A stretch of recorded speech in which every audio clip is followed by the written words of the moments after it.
Wolves fans, and welcome back to another episode of GTA Fancast with me, Gully, on the Wolves Fancast YouTube channel. We've got a victory to review, which is good news. 2-1 against Southampton. I'll be looking at the kind of Jekyll and Hyde kind of feel to the way we played, with a pretty dreadful first half and a much improved second half. I'll also be looking at how we changed the shape of our forward line in switching Adama Traore and Pedro Neto to good effect, and how we look to be a little bit more proactive with our pressing against Southampton, and how that all concluded with a good victory against our mid-table rivals. So obviously the main tactical innovation that we came up with in this game was the inversion of Traore and Neto, switching them over to different sides. Not necessarily flanks, because they were obviously a little bit more tucked in once they made that switch after half time. But just to revert to why it didn't work in the first half, I think, we were clearly, intent on, with Traore and Neto, getting down the outside and getting crosses into the box. It's what we did against Leicester and what worked pretty well, to be fair, but was also incumbent on Neto and Traore taking on 2, 3, 4 men even, at a time.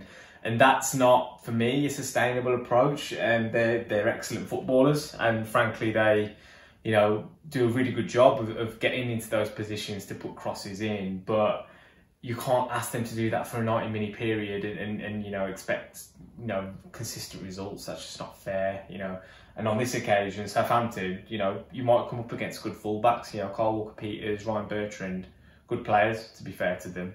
And the other thing that it does is it kind of discourages the wing-backs, who've been so important to the way we play anyway, from really getting forward and, getting beyond and in support of the wider forward.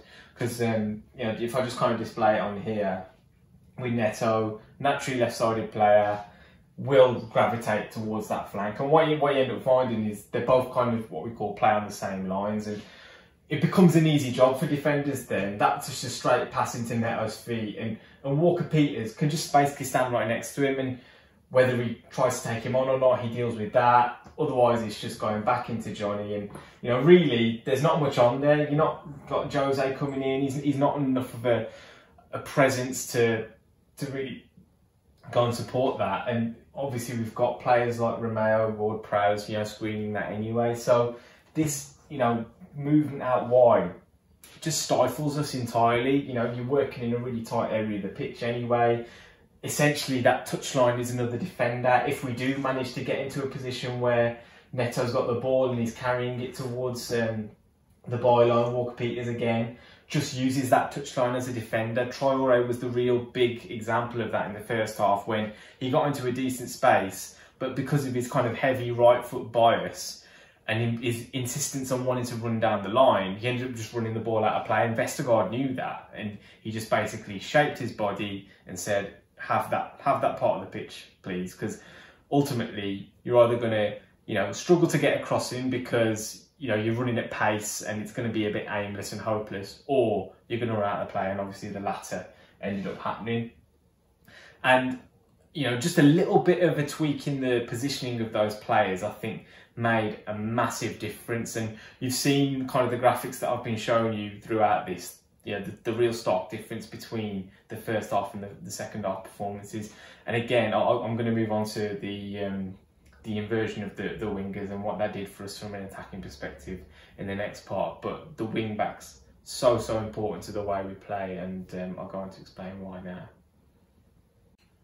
So we've come out for the second half, we've made the change, we've switched over Traore and Neto, and things just start to happen for us there. And I really think that this could be a good option for us going forward. We've spoken about how those guys on their natural flanks can become a little bit one-dimensional. They are just insistent on then, naturally gravitating towards that flank, getting a crossing, end up discouraging the wing-backs from getting forward. But you can see here straight away that, just as an example, Traore tucked in here, gives a little bit, opens the pitch up a little bit more for Johnny to go out on the outside of him. Same goes for Semedo, who was a good feature in that second half of getting down there the flank, winning the penalty, had another, good position high up the pitch, which Traore played a bit of a heavy ball into him in the 18-yard box. And this should be more of a feature. We know how important the wing backs have been to us since Nuno's been at the club. So I like to see a little bit more from those guys going forward now with those narrower forwards. And you can see here when I talk about them not playing on the same lines, it's a bit more of a proposition for the defence to deal with now. Who's picking up Traore? Is Kyle Walker-Peters going to have to go there? Is he going to squeeze in here? Obviously Armstrong gets pulled back. Does Ward-Prowse have to think about him? Does that then create a little bit more space for your deeper midfielders, or then does your striker have to? And you're just thinking a little bit more about who's covering who, and creating that little bit of chaos in Southampton's defence just opened up the game for us entirely. Because then once the ball gets into Traore's feet, then they're worried. Then he's nipping around them. Then he's ducking and weaving, and he's beating people, and he's making things happen. And that's what we need to be doing. We're not going to pass around teams. We need to get these guys on the pitch, in dangerous areas, and picking up the ball in the kind of most dangerous areas of the pitch. Like I said, with Traore especially, he's very one-dimensional and biased on his right side. So when defenders get him in this kind of area of the pitch, they just know, let him run towards the byline. It's not a problem for them if he's running at 100 miles an hour to the touchline, and he maybe squeezes a crossing at pace, or he just runs the ball out of play like he did with Vestergaard. That was an ideal scenario for him. Whereas if he's in these tighter areas, he's playing from a standing start. I think he's much better at beating people from that standing start than he is with carrying a bit of momentum. And even though he's quicker than everyone, they can manage that a little bit easier. And we saw with the way he opened the pitch up for Semedo to win the penalty that he can do that, and that right side bias kind of helped him in many ways. They do have a bit of work to do, I think, Neto and Traore in being more effective in those positions and cutting in and taking shots. And modern day players, as a forward, you have to have a little bit more up your sleeve. Those one-dimensional wingers are a thing of the past, really. They're almost 90s footballers. Someone like Dwight McNeil is a bit of a throwback, really, when he's on his left side, he's running down the flank and he's trying to get crosses in. So good variation to see. I think we should be looking to develop these guys in this way for sure, and it's just giving an opposition defence a little bit more to think about. And if we think about us out of possession as well, what this does, we've always got the option with the wing backs of those guys actually pressing in here at the full back, knowing they've got a little bit of protection in here. Traore can cover each of these men really, if he wants to. And what ended up happening with the Neto goal is Kyle Walker-Peters is pressed.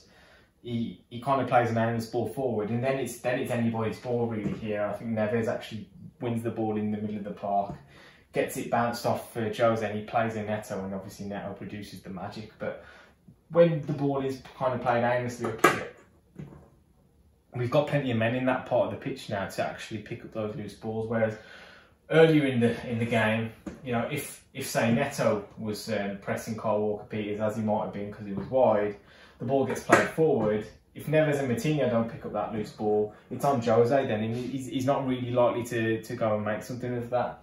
Just having those extra players in that part of the pitch, being a bit more compact, makes a really big difference. And from those loose balls is where you can really make things happen, because winning the ball high at the pitch, close to goal, straight away, it makes your life a little bit easier. But I think it's not the marker for performance levels yet. I don't think we outplayed Southampton necessarily. We took advantage of some good situations and won quite comfortably in the end. We defended the lead pretty well, but I still think we've got a way to go, some questions to answer, more to get out of those forwards, and more chances to create in games and really dominate teams over a spell of a match. And against Leeds, we've obviously got an opportunity there, quite open at the back. Really going to be an interesting game to watch. So I'll see you guys once the result of that one comes through.